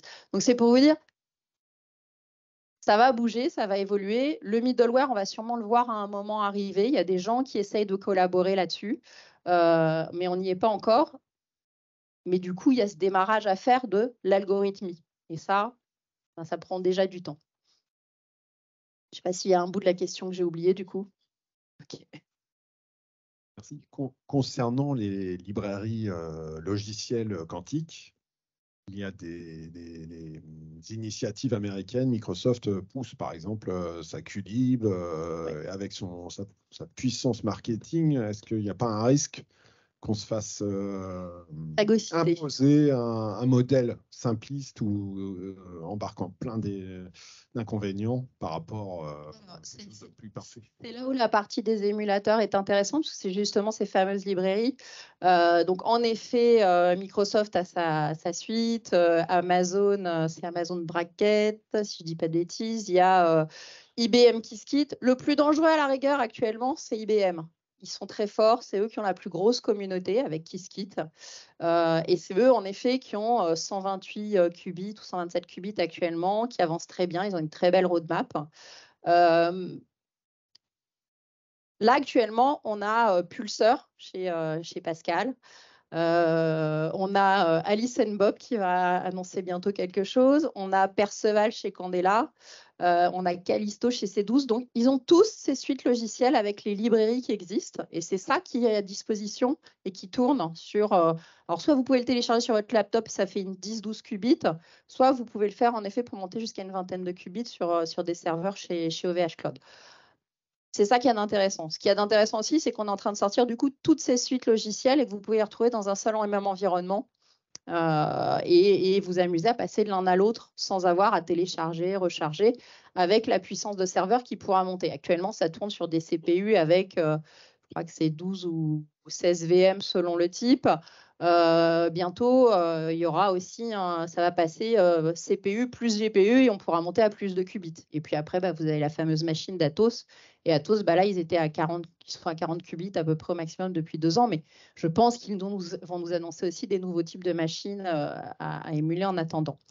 Ce qu'on sait, c'est que quand on va atteindre les 1000 qubits sur les machines quantiques, ne serait-ce que chez Pascal, on va arriver à des vrais avantages de calcul qu'on ne pourra plus du tout faire, même sur un supercalculateur. Et ça arrive de plus en plus vite. On s'en rapproche. Donc voilà. Donc, si vous avez vos algos de près à ce moment-là, déjà, vous serez content. Moi, j'ai une question. Bonjour, Andrea Vaughan, directrice générale de la European Champions Alliance. Donc, ma question, c'est on a touché un petit peu à la question de l'Europe et aussi au poids de l'Europe et à la position de l'Europe dans le quantique. Et donc, je me raccroche un peu à votre question tout à l'heure, auquel on a eu la moitié de la réponse. On a parlé des plans d'investissement des différents pays européens, aussi un peu du pourcentage des brevets déposés dans ces technologies, mais où on en est en Europe sur le quantique? Est-ce qu'on est bien armé? Est-ce que l'écosystème est organisé? Est-ce qu'on a les financements qu'il faut pour ne pas rater cette révolution technologique dont vous avez parlé, comme on a déjà été quelques-uns auparavant? Enfin, où on en est, l'Europe, là-dedans? Et qu'est-ce qu'il faudrait faire? J'ai pas de slide avec les chiffres et je les connais pas hélas par cœur, mais ils sont dans les slides d'Olivier Zrati et dans le livre vous pourrez trouver les chiffres détaillés des plans. L'Europe n'a pas à rougir des plans qui ont été lancés et la France non plus. C'est 1,8 milliard en 2021 qui avait été annoncé, plus tout ce qui a été fait sur l'Europe. Ça correspond à peu près, si on prend par rapport au PIB, au nombre d'habitants, on est à peu près à l'équivalent de ce que mettent les États-Unis. Sur la Chine, c'est pareil, on a entendu parler de chiffres astronomiques, mais il faut savoir que c'était noyé au milieu de l'IA et d'autres plans deep tech. Donc du coup, c'était très difficile de savoir exactement combien était mis au quantique. On n'est pas du tout en retard, on est en avance pour l'instant au niveau technique. Au niveau financement, on sait que c'est là où le bas blesse. Ce n'est pas au niveau des investissements des États et de l'Europe, c'est plus au niveau du venture capital. On a la chance d'avoir déjà un fonds exceptionnel qui est Quantonation, qui a réussi à financer pas mal de boîtes et à aller loin, mais on a peu de fonds qui sont intéressés au quantique parce qu'on sait que ça ne va pas être rentable vite. En tout cas, pour le hardware, on sait que ça va prendre du temps. Donc, il faut avoir le courage d'investir et de se dire que je récupère ma mise plus tard. Et puis, il faut pouvoir. On sait aussi qu'on est dans une conjoncture financière qui n'est pas facile actuellement. Tous les fonds d'investissement ferment les robinets dans tous les domaines. Ce n'est pas que sur le quantique. Et encore, on a la chance d'avoir eu 100 millions en début d'année de levée et 50 millions avec Candela la semaine dernière. C'est exceptionnel vu ce qui se passe actuellement. Et il y aura d'autres levées qui seront annoncées encore dans le quantique qui seront loin d'être anodines. Donc, c'est là où il y a une vraie question. On sait qu'on n'aura pas autant d'argent que les Américains, que les Chinois. On ne sait pas aller et on n'a pas ces VC, ces fonds pour soutenir. Donc, qu'est-ce qui peut sauver ça? C'est les industriels et les grands comptes français qui se disent on y va tous ensemble et on s'allie. Et l'Europe d'ailleurs. Hein, mais c'est vrai que bon, je parle un peu de la France parce que on est entre Français et qu'on a toutes ces pépites aussi en France. Mais voilà, c'est important d'essayer de les soutenir le plus loin possible et de voir jusqu'où elles peuvent aller et de se fédérer là-dessus. Voilà. Moi, j'alerte beaucoup là-dessus en dehors d'OVH là-dessus. J'ai fait mon lobbying à l'intérieur aussi et bon, ils y ont cru. Mais non, je pense que c'est... Ça te fait marrer, mais il y a eu des grandes discussions. Non, c'est... voilà. Je pense que c'est chouette ce qu'on peut faire. On sait tous qu'on a tous envie de revoir. On a le luxe, on a la nourriture, on a le tourisme, on s'est formé des jeunes, mais on pourrait aussi avoir en plus le quantique maintenant et rester the French touch. Donc voilà. Charles, on prend une dernière question ou allez, une. Oui, bonsoir, Jérôme Bouquet. Au début quand on parlait du quantique, on parlait beaucoup de la crypto. Oui. Et c'est un sujet qui n'a pas trop été évoqué ce soir. Alors, je ne sais pas où est-ce qu'on en est. Est-ce que c'est un cas d'usage Alors, c'est un bon sujet. En effet, que ce n'est pas un des sujets qu'on a adressé ce soir, parce qu'on a beaucoup parlé de calcul quantique. Et en fait, il y a plusieurs choses dans le quantique. Il y a les capteurs quantiques, il y a la crypto, donc la sécurité quantique et la communication quantique, et il y a le calcul quantique. C'est trois secteurs différents qui avancent en parallèle. C'est vrai qu'on n'en a pas parlé ce soir, mais c'est des vrais sujets. Quand j'ai dit tout à l'heure qu'on a acheté la machine de de Candela et qu'on l'avait installée chez nous au centre de R&D, c'est entre autres pour justement réfléchir à des sujets de crypto, c'est comment on peut sécuriser des data centers grâce à de la crypto quantique. Donc il y a des sujets là-dessus qui sont très importants. Il y aura la communication aussi. Où est-ce qu'on en est? Il y a plein de choses. Il y a aussi d'autres startups qui sont sur le sujet. On a parlé de PQC. La PQC, donc c'est comment on encrypte de façon classique pour se protéger des attaques quantiques et en particulier du fameux algo de Shor. on sait le faire, c'est pas forcément onéreux aussi et ça marche. Et puis, il y aura la QKD, donc toute la sécurité quantique avec des technologies quantiques. Ça, c'est un peu plus long, ça va arriver, mais il y a aussi des belles startups comme VeriCloud qui étaient là en France. Donc là aussi, on a des vrais sujets, on a des bons chercheurs et il y a beaucoup de choses qui sont en train d'avancer. Bon, on manque de temps ce soir pour tout adresser. C'est très long. Merci beaucoup. Merci à vous. Merci. Donc, bonsoir à tous. En premier lieu, je voudrais remercier les précédents intervenants d'avoir lancé cette conférence de si belle manière. Donc, on a eu le point de vue des constructeurs, le point de vue des éditeurs, le point de vue maintenant du cloud provider, donc les 3 premiers étages de la fusée. Et, ce soir, j'ai l'honneur de vous présenter le positionnement de Soprasteria, en quoi une entreprise de services numériques peut participer à l'écosystème du quantique et qu'est-ce qu'un cabinet de conseil, un intégrateur de systèmes et de solutions peut faire pour accélérer l'adoption du quantique. Dans un premier temps, je vais contextualiser tout ça, et puis derrière, en fait, extrêmement concrètement, je vais vous expliquer la façon dont on s'y prend, illustré par un exemple. Voilà. Donc, par rapport à la question précédente, effectivement, il y a 3 grands champs d'application. Fanny vient de le rappeler. Les communications, l'IoT, ça, en fait, on l'adresse, mais avec d'autres collègues, et ce n'était pas le sujet de ce soir. Aujourd'hui, ce soir, on se concentre sur le compute. Et sur le compute, on a 3 grandes familles d'usage. Donc, il y a évidemment la problématique de se prémunir d'un attaquant disposant d'un calculateur quantique. Et évidemment, ce soir, on a décidé de ne pas en parler. Je voudrais signaler qu'on a dans la salle Jean-Luc Gibernon.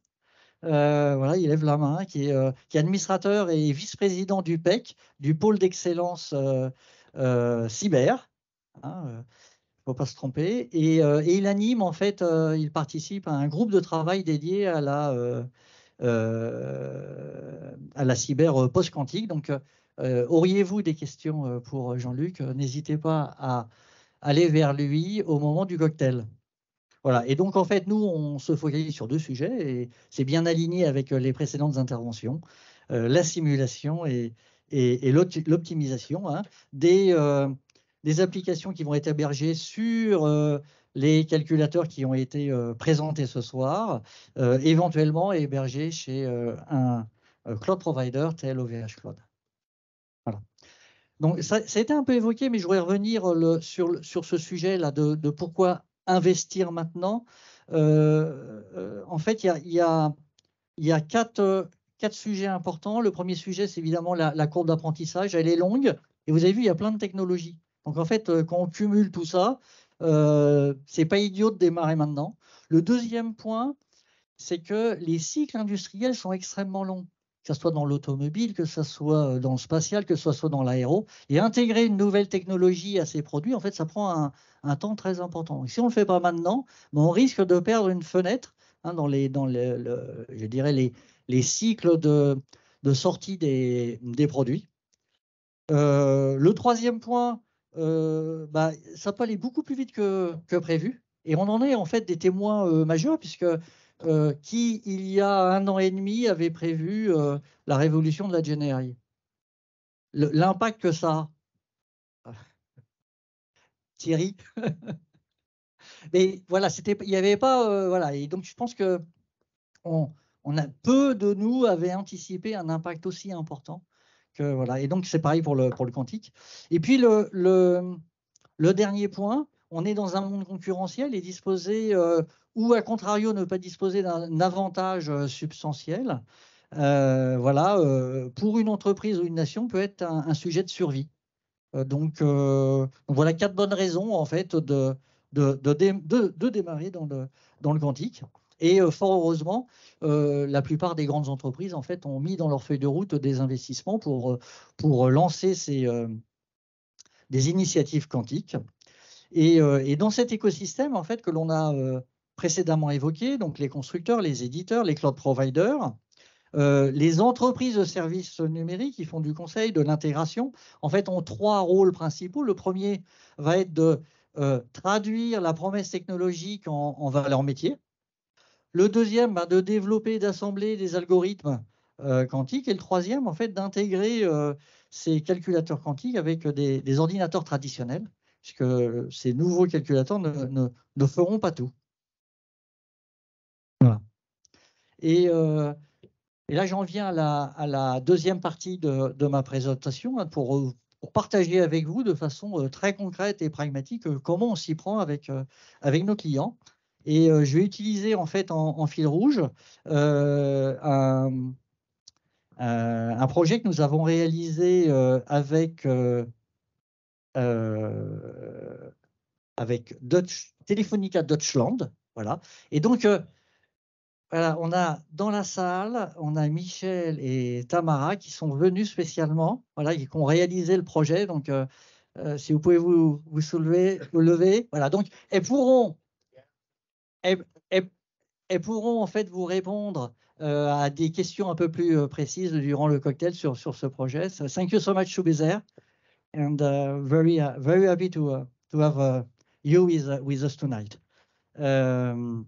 Et en fait, on a eu le go aujourd'hui d'un communiqué de presse. Donc, il va sortir, parce que voilà, on a d'un communiqué de presse en fait commun entre Telefonica Deutschland et Sopra Steria par rapport à ce projet que je vais vous expliquer. Voilà. Donc, classiquement, nous, en fait, dans notre méthodologie, hein, on a 4 étapes. La première, en fait, consiste à identifier le cas d'usage. On en a beaucoup parlé ce soir. Donc, en général, on ne l'invente pas, le cas d'usage. Il existe. Hein, on ne va pas inventer des nouveaux cas. Ils existent, ils sont là. On a ou pas déjà essayé de le résoudre classiquement, mais il existe. Et outre le fait qu'on a anticipé qu'avec un algorithme classique, le temps de calcul va être trop long, on a 3 critères essentiels pour passer à la seconde étape. Le premier, c'est de totalement maîtriser le problème métier. Totalement maîtriser le problème métier. Le deuxième critère, c'est que le sujet soit d'importance, hein, et mérite d'être traité dès maintenant par rapport je dirais, aux 4 éléments que je vous ai précédemment donnés. Voilà, il ne s'agit pas de survendre le quantique. Et puis, le troisième point, c'est d'avoir un sponsor qui soit capable d'investir sur de moyen long terme sur le sujet. Et donc là, on va passer en fait sur notre exemple. Donc, c'est une problématique en fait sur le traffic management des réseaux mobiles. En 2022, l'ARCEP estime que le trafic qui est véhiculé par les 4 opérateurs mobiles représente 11 exaoctets, sachant qu'un exaoctet, en fait, c'est 1 million de téraoctets, avec une croissance de 30%, enfin 28%, très exactement. Et donc, et pour autant, en fait, vos abonnements en fait, n'ont pas augmenté de 30%.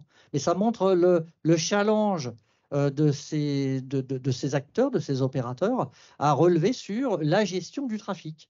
Comment on supporte une croissance aussi importante du trafic. Et il faut savoir, c'est noté en bas à droite, hein, qu'approximativement 80% des pannes en fait, sont dues à la congestion des réseaux. Donc là, on a un réseau extrêmement simpliste. On voit en fait des routeurs bleus, hein, qui maillent le territoire, interconnectés avec des liens. Donc ces liens, en fait, ça peut être de la fibre, ça peut être des faisceaux hertziens. Ils sont dimensionnés de toutes sortes. Et puis on a 5 routeurs jaunes qui sont en fait des passerelles IP. C'est à travers ces passerelles que le trafic IP est véhiculé vers les terminaux mobiles que nous avons dans nos poches. Et les opérateurs, en fait, il n'y a que 2 options pour régler ce problème. Soit, en fait, on augmente la capacité du réseau. Ça coûte très cher et c'est très long. Si vous avez à déployer une nouvelle fibre, rajouter des antennes, voilà, Et l'autre option, c'est d'optimiser l'écoulement du trafic sur le réseau. Donc là, on voit que, le problème métier est maîtrisé. 2, il est d'importance. Il faut savoir que la première métrique des opérateurs télécoms, c'est le ROI, c'est le retour sur investissement sur le capital. Et donc, en fait, les investissements qu'ils font dans leur réseau pèsent énormément sur leur haut de bilan.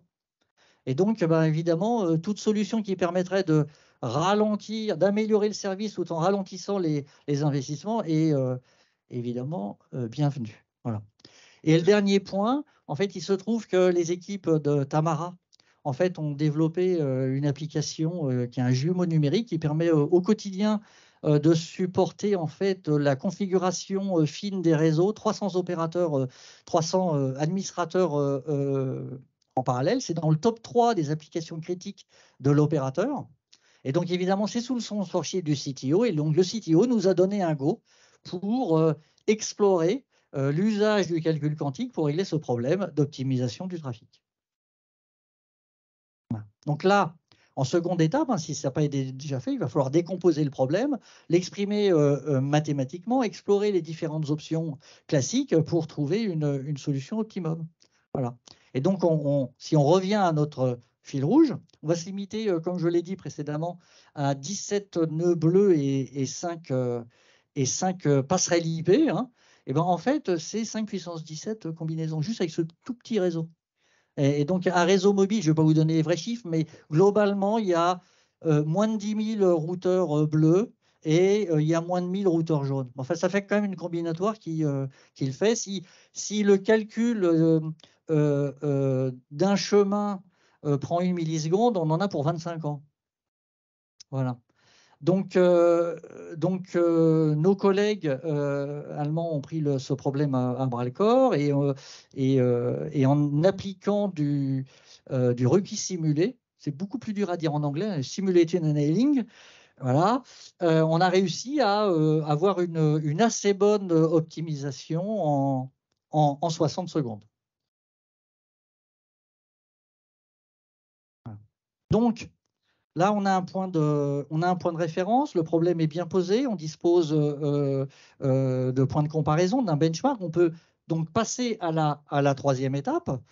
On est raccord avec Fanny, on va faire de l'émulation.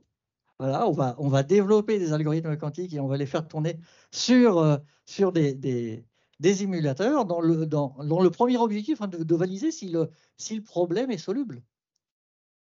Voilà. Donc, il y a plusieurs algorithmes qui ont été testés. On a fait du Monte Carlo quantique, on a fait du recuit simulé quantique, donc c'est l'annealing mais en mode quantique. Et finalement, en fait, ce qui a donné le meilleur résultat dans les librairies qu'on a utilisées était le population annealing, donc une sorte de mix entre le recuit et le Monte Carlo, qui a donné les meilleurs résultats.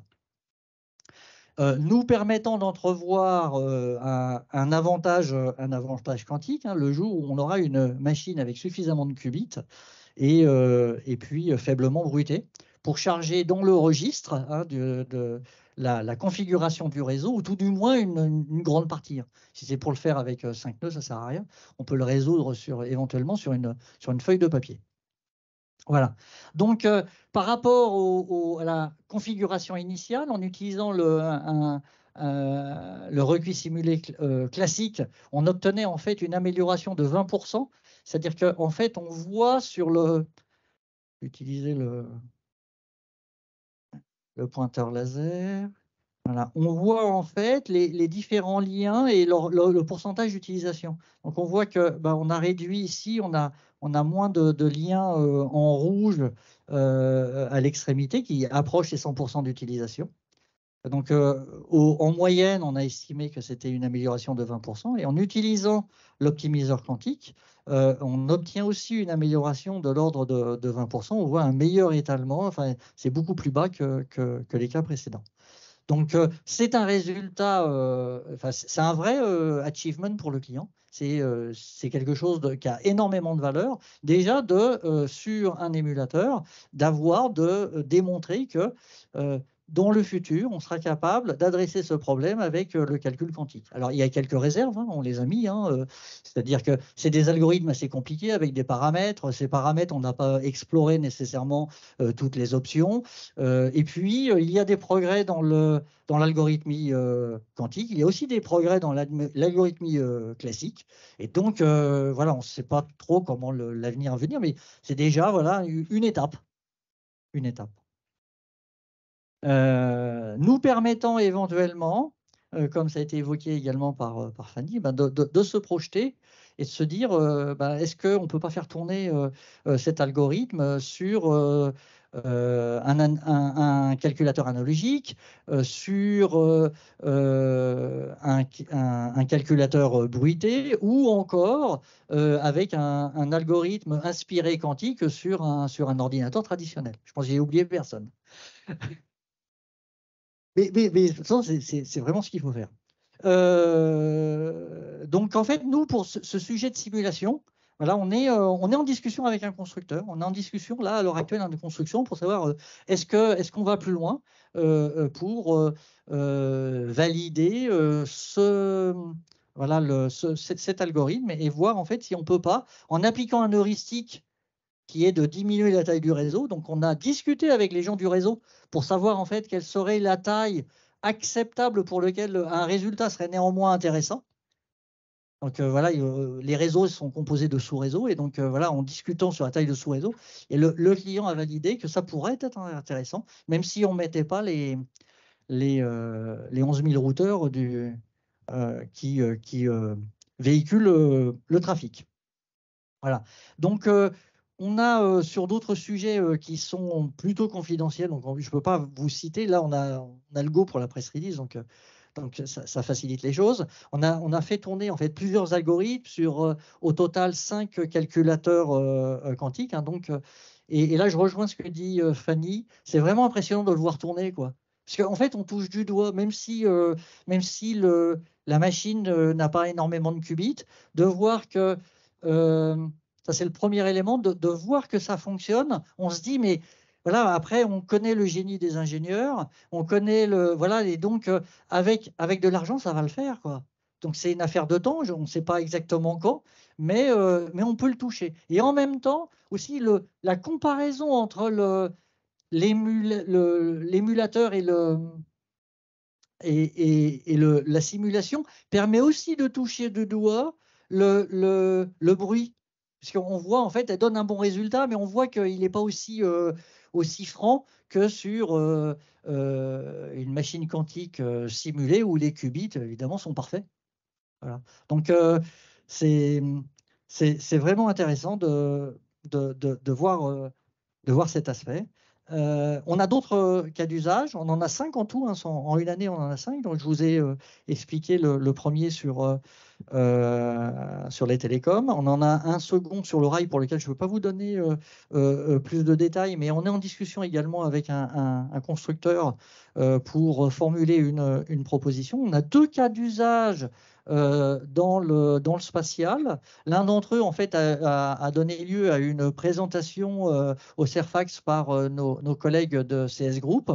Voilà, donc là, on peut communiquer parce qu'il est public. Et puis, on a un 4e cas sur la simulation de mécanique des fluides avec l'élaboration d'un tout nouvel algorithme de Lattice-Boltzmann 100% quantique, alors qu'il semblerait que les précédents soient plutôt voilà, des hybrides. Alors, si à terme, on a les machines pour le faire tourner, on serait très heureux de l'intégrer à une librairie qui s'appelle ProLBE, hein, éditée par CS Group, qui sont utilisés par de nombreux industriels pour la simulation. Donc, en fait, aujourd'hui, nous nous sommes dotés en fait, d'un écosystème puissant. On travaille avec nos partenaires stratégiques. Donc, il y a évidemment IBM, on en a parlé aujourd'hui, mais il y a également les cloud providers, dont OVH Cloud. Et puis, j'ai recompté ce matin, on travaille déjà avec 9 startups. On est en relation avec 9 startups. Et puis, je pense que Jean-Baptiste est parti, mais enfin, voilà, j'ai mis le slide de cantonation parce que ils font un travail remarquable. Et puis pour nous, je dirais, ils sont vraiment de très bons conseils pour et des facilitateurs en fait pour accéder à ces merveilleuses startups. Voilà. Donc, ce que je dirais, moi, en mot de la fin, en fait, on a vraiment un privilège d'être les pionniers d'une nouvelle ère. Alors, moi, je suis un peu vieux hein, par rapport à nombre de personnes qui sont là. Moi, j'ai été dans les premiers à avoir une workstation 64 bits. C'est le processeur Alpha, les tout premiers, quoi. J'étais dans un centre de R&D chez Digital. Et pareil, enfin, quand on recevait ça, enfin, c'était... Et là, je pense que on mesure pas. Enfin, je pense que si, il y a pas mal de gens qui le mesurent, mais c'est une nouvelle ère qui démarre et d'avoir la chance de pouvoir même humblement y participer, c'est vraiment un honneur. Le deuxième point, c'est que les entreprises de services numériques, et j'espère qu'avec l'exemple que je vous ai partagé, en fait, vont à n'en pas douter jouer un rôle majeur dans le passage à l'échelle sur la mise en œuvre des usages. Et puis, voilà, pour nous, après cette très belle année, enfin, j'ai proposé l'objectif, en fait, d'identifier, de proposer pour chacun de nos clients une expérimentation en 2024. On verra la réponse qu'ils donneront, mais voilà quelle est notre feuille de route pour l'année prochaine. Merci beaucoup. 3 convictions. Premièrement, le quantique tout seul, ça n'existera jamais. Le quantique sera hybride. Pourquoi? Parce qu'on va l'intégrer dans les processus. Ce qu'a décrit ici Charles, c'est le processus complet. Bien sûr, il y a une machine quantique. On se posait la question tout à l'heure de savoir quel quantique va gagner, etc. Ils peuvent tous gagner. Parce que chacun va adresser une typologie de problème. Et dans les grands sujets, il y a plusieurs typologies de problèmes. Si moi, je vais dans le cloud, si mon process a besoin de 3 typologies de problèmes, un sur le graphe, un sur autre chose, et qu'il y a 3 machines qui vont tourner je vais le faire. Et puis, mon dernier mot c'est qu'en fait, je ne sais pas ce qu'il a dit, hein, mais demain, c'est déjà hier. Il faut y aller. Il faut y aller. Ce ne sera pas 100% bon, mais ce n'est pas grave. Ce dont on est sûr, c'est que si on n'y est pas, ce sera 100% mauvais. Et c'était la seule chose que je voulais dire pour finir. On a à voir, c'est vachement mieux que ce que je dis.